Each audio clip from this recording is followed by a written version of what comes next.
What's up, y'all? What's going on, guys? Yes, today is one of the most saddest day in American history, so that's why we figure this video, the Star-Spangled Banner as you never heard it, would fit today. Yes, I think so. It's out of the saddest I think of recent, of late, you know. Yeah.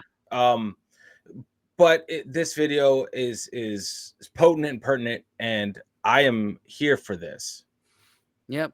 And it will be interesting to see what I mean, I've I've sung the national anthem before and at a couple of local baseball games, but let's just see what else we can learn about our own national anthem. Yep. All right. 3, 2, 1.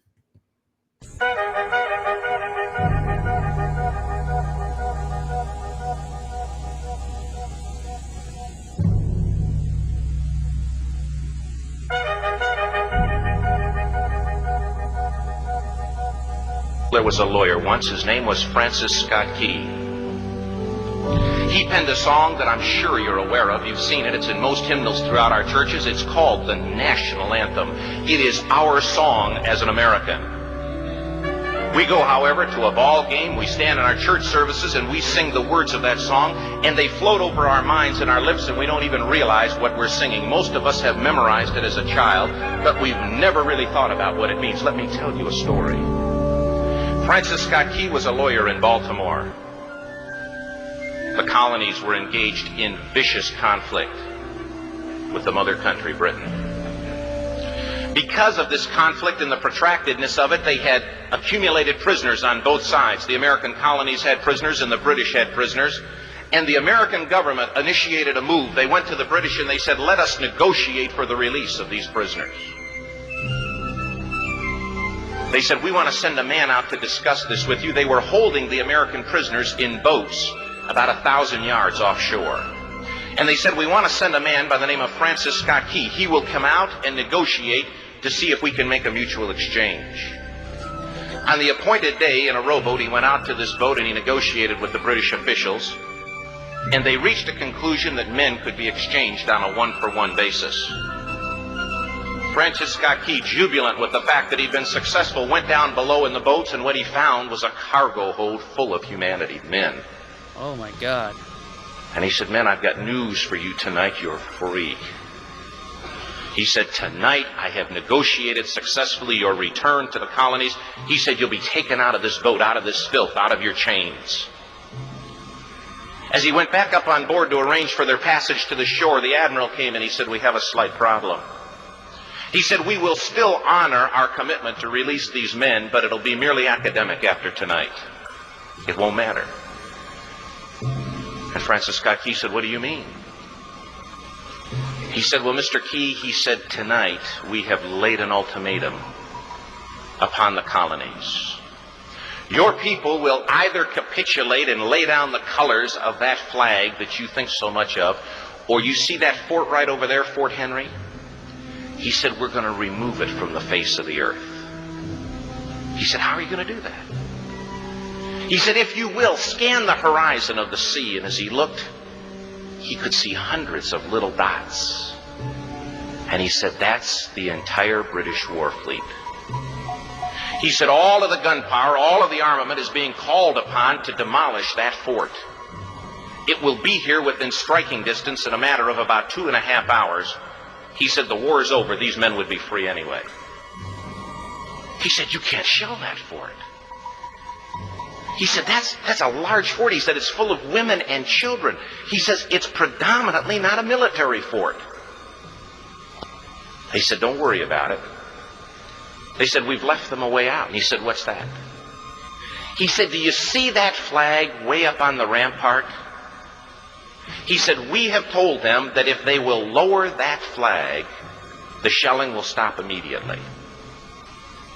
And we'll know that they've surrendered, and you'll now be under British rule. Is it right for me to be getting like unnecessarily angry right now? No. This is that's that patriotism, bro. Yeah, like I'm just... like, I mean, it's like this story like teleports me back in time, man. Yeah. It's like Jeez. And this is right near me, guys. This Right. this is a 30-45 minute drive. Yeah. At one time, it was about a 30-45 minute drive for me as well. Yeah. So this is Maryland. yeah. It's kind of fitting to be on this channel. Yeah, exactly. And fitting that, our Yeah. background with the Maryland flag is still there. Yep. Pardon the pun there. Yeah, I was like, got it. Man. Francis Scott Key went down below and told the men what was about to happen. And they said, how many ships? He said, hundreds. The ships got closer. Francis Scott Key went back up on top and he said, men, I'll shout down to you what's going on as we watch. As twilight began to fall, and as the haze hung over the ocean as it does at sunset, suddenly the British war fleet unleashed. He says the sound was deafening. There were so many guns that there were no reliefs. He said it was absolutely impossible to talk or hear. He said suddenly the sky, although dark, was suddenly lit. And he says from down below, all he could hear the men, the prisoners, saying was, tell us where the flag is. What have they done with the flag? Is the flag still flying over the rampart? Tell us. 1 hour, 2 hours, 3 hours into the shelling. Every time the bomb would explode and it would be close to the flag, they could see the flag in the illuminated red glare of that bomb, and Francis Scott Key would report down to the men below, it's still up. It's not down. The admiral came and he said, your people are insane. He said, what's the matter with them? He said, don't they understand this is an impossible situation? Francis Scott Key said he remembered what George Washington had said. He said the thing that sets the American Christian apart from all other people in the world is he will die on his feet before he'll live on his knees. Go. Bars. Ain't that the truth? Bars. Mm-hmm. Oh. Wow. And I'll kind of ask another question that is kind of similar to the first. Is it normal that I'm kind of swelling with pride that flag was still there? Dude, I'm telling you, it's just this whole story, man. It's just like paints that picture of like the freaking captives, the prisoners of war, don't even care at that moment about their freedom. They care more about if the flag is still there, if the fort has fallen or surrendered, than their own freedom, which is absolutely crazy. That's the American way. It has just been ever since then. Yeah, man. Before then. The admiral said, we have now instructed all of the guns to focus on the rampart to take that flag down. He said, we don't understand something. Our reconnaissance tells us that flag has been hit directly again and again and again, and yet it's still flying. We don't understand that. But he said, now we're about to bring every gun for the next 3 hours to bear on that point. Francis Scott Key said the barrage was unmerciful. All that he could hear was the men down below praying. The prayer, God, keep that flag flying where we last saw it. Sunrise came. He said there was a heavy mist hanging over the land, but the rampart was tall enough.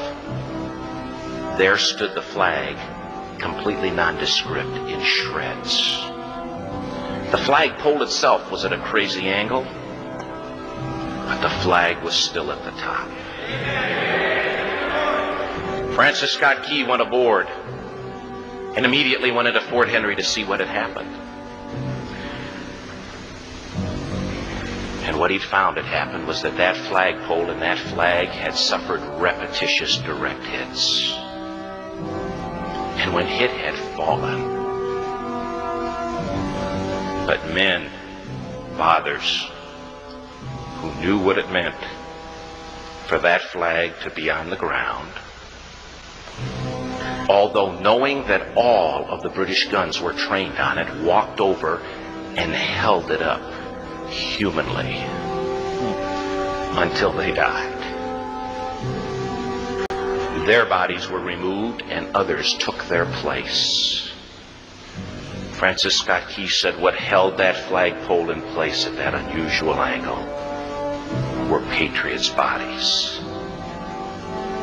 He penned the song, "Oh, say can you see by the dawn's early light what so proudly we hailed at the twilight's last gleaming,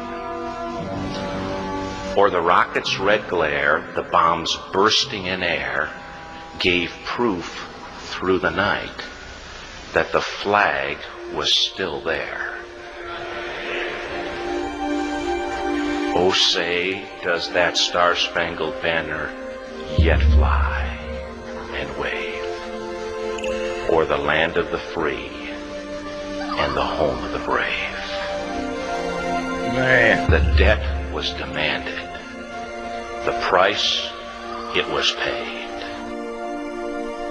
Oh, say, can you see by the dawn's early light what so proudly we hailed at the twilight's last gleaming, whose broad stripes and bright stars through the perilous fight o'er the ramparts we watched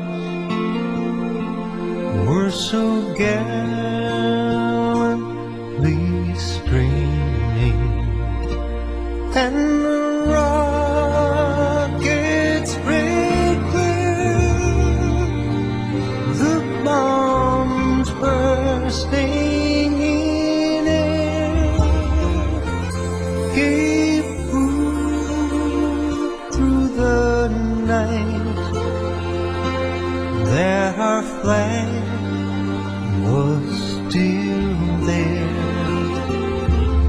Oh, say, does that star-spangled banner yet wave o'er the land of the free and the home of the brave? Oh, say, does that star-spangled banner yet wave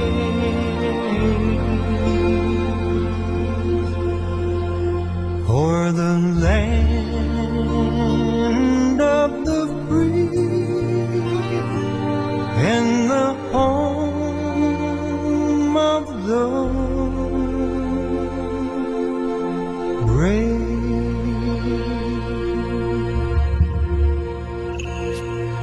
Man.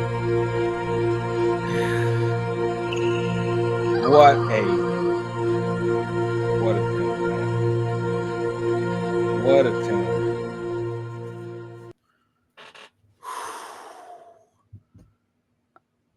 Speechless. That's dude. I'm Man. speechless. I'm just absolutely freaking speechless.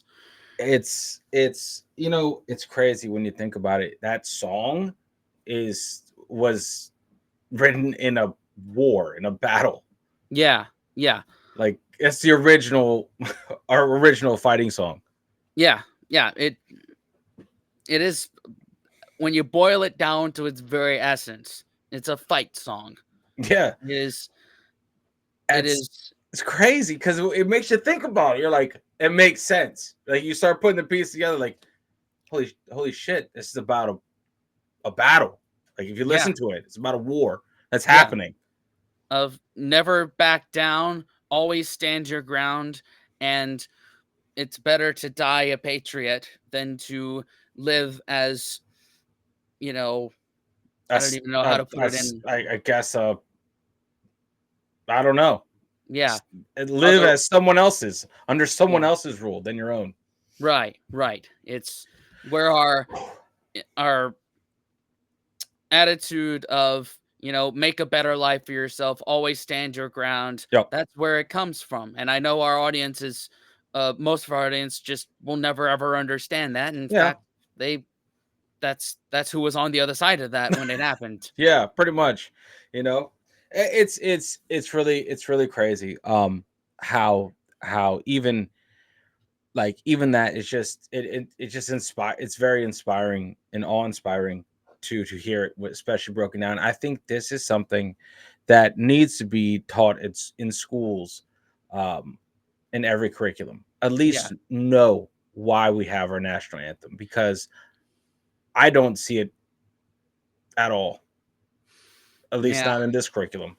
I mean, I did see it in my curriculum when I was growing up, and about the future generations, I don't know. I can't speak on Yeah, them, I'm but about to. I'm about to walk through that. yeah, you're about to walk that for the next, Yeah, what is it, 12 years, the next something like 12 that. years. But trust me, Alexander will know what the F is going on with Mhm. Old Glory. I'm glad to hear that. Oh, I'm really yes. happy to hear that. Whew. Yeah, thank y'all for watching. Um, yeah, what now, Dan? Listen, unplug, do something legendary, live your best life, and I don't know. Just go out there, be legends. Exactly. We'll see y'all in the next one. Later, guys.